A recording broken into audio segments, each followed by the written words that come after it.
उत्तर प्रदेश के वजीर जयवीर सिंह का कहना है कि यह फख्र की बात है कि नरेंद्र मोदी एक मरतबा फिर वज़ारत उज़्मा का हलफ लेंगे। उनका कहना था कि मोदी जी के कामों को देखते हुए मुल्क के अवाम ने एक मरतबा फिर उन्हें खिदमत का मौका दिया है। देखिए, ये और गर्व की बात है कि आप तीसरी बार देश के प्रधानमंत्री के रूप में एक नया कीर्तिमान मनाते हुए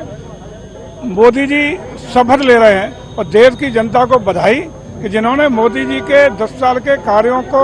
अप्रूवल देते हुए उन्हें अनुमोदन करते हुए तीसरी बार एनडीए को पूर्ण बहुमत दे करके अपना समर्थन और अनुमोदन देने का काम किया है। सर,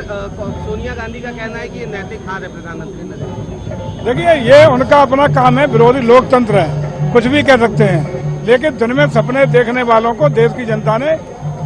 मनाही करने का काम कर दिया, असफलता देने का काम कर दिया और मोदी जी के नेतृत्व में एनडीए को प्रचंड बहुमत दे करके देश की सेवा करने का